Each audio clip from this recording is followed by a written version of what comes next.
Hey guys, it's pretty rare that I will, give equipment reviews and recommendations on tools and stuff. But I came across a little tool the other day that I've just had so much fun with, and I wanted to share it with you because it's just made the job so much easier of doing hard pruning on crepe myrtles, trimming out crepe myrtles, cutting like really woody shrubs in half. When the hedge trimmers kind of fail, you can take this product, get in there and cut it out. And it's a handheld reciprocating saw. And if you've already had this in your lawn care business, you're probably like, duh, Jonathan, like, why have you not had this in your lawn care business? But for me, it's like mind blowing how much easier it is to do these tasks that I had been struggling with for years. So if you don't have it, that's why I'm sharing it with you, because I didn't. I just didn't want to take anything for granted and assume that everybody had this, because again, for me, it's really been a game changer in making the job a lot less labor intensive over using like hand shears and stuff. So check out the tool in action. All right, guys, I know you're going to ask me about this, so I might as well go ahead and show you. I went with the DeWalt, the one-handed reciprocating saw, just because I wanted to be able to use it one-handed, and it's very light, very ergonomical. It just feels good in your hand. It's easy to get up in there and maneuver around bushes and tree limbs and stuff. Here's my thing, like, all these reviews are like showing them cut through like 2x8s. It's like, that's not what I'm doing with this thing. Like, I want it to cut through tree limbs this big around fast and be lightweight and feel good in my hand. And this was the product that I decided on because it fits those bills for me. I've been very happy. This is called the Atomic series, and I actually ended up buying a kit that this came in. And if you bought the 4-piece kit that this came with, then you also got 2 other free tools. I upgraded my battery and then upgraded to a skill salt as well. So this has been a fantastic tool for speeding up those jobs, and as we're talking about taking the spread on increased time and efficiency rather than just lowering your price, this is one of those tools that helps you do that. All right, guys, just out here pruning up the crepe myrtles. We're not doing the actual January and February prune where we're gonna get up and top these things out. What we're gonna do is we're just coming in and thinning out the interior of the tree and then just getting rid of all the suckers down at the bottom. So a lot of people have questions about pruning crepe myrtles. Typically, you'll see homeowners kind of just like hack these things off right here. That's not good, not the way to do it, of course.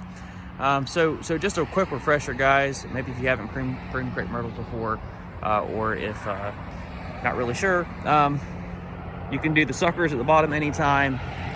The interior branches, you don't want branches growing out from here into here on the interior, okay? We will do a video whenever I'll show you how we go in here and trim the tops of these out, but we definitely do not come in here and just hack the thing up. There is a way to do it, but again, that's not really the time of year for this. So suckers at the bottom anytime, and then thin up the interior of the trees anytime, just to keep it airy through there, okay? So Sawzall, it is the ticket for doing pruning. If you've done this by hand and then you graduate to a Sawzall, well, if you don't know, now you know. Hey, here's another good example. This is thick. That's 1 3/4 inches, maybe 2 inches thick there.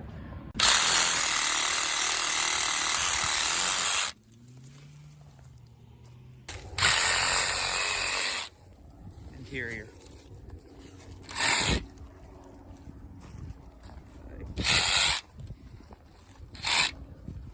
All right, well, that looks pretty good.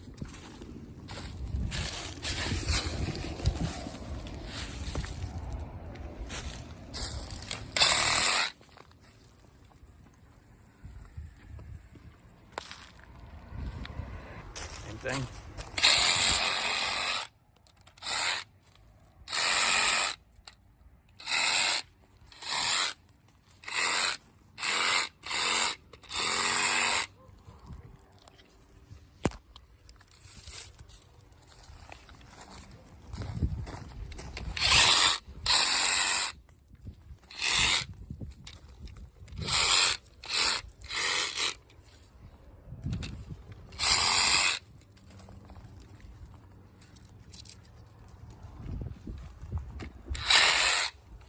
guys, I'm telling you, it's a lot easier on your hands than using those little hand pruners. Wear yourself out with that thing. Here's a good example. This is thick, man. You'd have to gnaw on this pretty good with a pair of loppers, but that. So.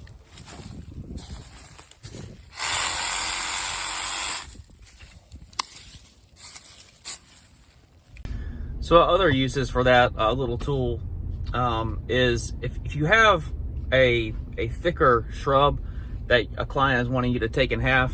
You know, for example, like lower pedalums in our area, they're a very woody shrub, and if you don't stay on top of them, they get overgrown fairly quickly, and inevitably a client will ask us to cut the things in half, you know, at some point. And hedge trimmers, they're just going to tap out, man, whenever you get into something, you know, pretty decent size. And I found that, you know, trying to get a pole saw or little chainsaw in there, it's kind of cumbersome. But man, I tell you, just having the ease of one-handed operation with that thing, you just slide it up there in between the leaves and the branches, and just cut out like a big chunk of the tree, and just pull that whole thing out, man. You'll just be surprised how quickly those things open up, and you can charge a pretty good amount of money whenever you are taking hedges down by half. And that tool has really been a lifesaver for me.